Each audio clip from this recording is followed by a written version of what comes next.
ಅದು ಈ ಕಟ್ಟಡಕ್ಕೆ ಡ್ಯಾಶ್ ಹೊಡೆದ, ಒಂದೇನು ಕಾಲೇಜ್ ಇತ್ತು ಆ ಕಾಲೇಜ್ ಡ್ಯಾಶ್ ಹೊಡೆದ. ಅಲ್ಲೂ ಕೆಲವೊಂದು ಜನ ಸತ್ತಿದ್ದಾರೆ. ಅಲ್ಲೂ ವೈದ್ಯಕೀಯ ವಿಜ್ಞಾನವನ್ನು ಅಭ್ಯಾಸ ಮಾಡುವಂಥ ವಿದ್ಯಾರ್ಥಿಗಳು ತೀರ್ಕೊಂಡಿದ್ದಾರೆ.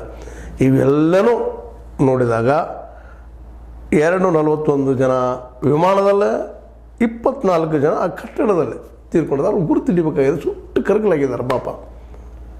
ಏಕಾಗಿ ಸ್ಫೋಟ ಆಗಿದ್ದನ್ನು ವಿಶ್ವಾಸ ಅವರು ಬಹಳ ಒಂದು ನೋವಿನಿಂದ ಹೇಳಿದಾರೆ, ಅದನ್ನು ನಾನು ಉಳಿದಿದ್ದು ಹೇಗೆ ಅನ್ನುವಂಥದ್ದು. ಆ ರೀತಿ ಬೇಕು, ಎಲ್ಲ ಸುಟ್ಟು ಕರಕಲು. ಅಲ್ಲಿ ಏನೂ ಇಲ್ಲ. ಈಗಾಗಲೇ ಅಲ್ಲಿ ಪ್ರಧಾನಿ ಅವರು ಇನ್ನುಳಿದವರು ಎಲ್ಲರೂ ಹೋಗಿ ನೋಡಿದ್ದಾರೆ. ಏವಿಯೇಷನ್ ಮಿನಿಸ್ಟರ್ ಅಂದರೆ ವಿಮಾನಯಾನದ ಮಿನಿಸ್ಟರ್ ಸಹಿತ ಅವರು ನಾಯ್ಡು ಅವರು ಹೋಗಿದ್ದಾರೆ, ನೋಡಿದ್ದಾರೆ.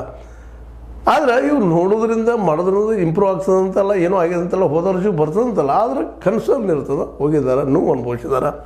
ನೋವನ್ನು ಹೇಳುವಲ್ಲ.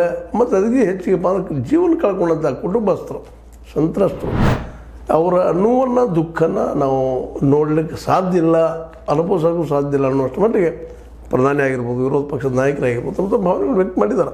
ಅದು ಮಾಡಲಿ. ವಿಶೇಷವಾಗಿ ಇಲ್ಲ ಮಕ್ಕಳನ್ನ ಕಳ್ಕೊಂಡವ್ರು ಇದ್ದಾರೆ, ತಂದೆ ತಾಯಿನ ಕಳ್ಕೊಂಡವ್ರು ಇದ್ದಾರೆ, ಗೆಳತಿಯನ್ನು ಕಳ್ಕೊಂಡವ್ರು ಇದ್ದಾರೆ, ಹೆಂಡತಿಯನ್ನು ಕಳ್ಕೊಂಡವ್ರು ಇದ್ದಾರೆ.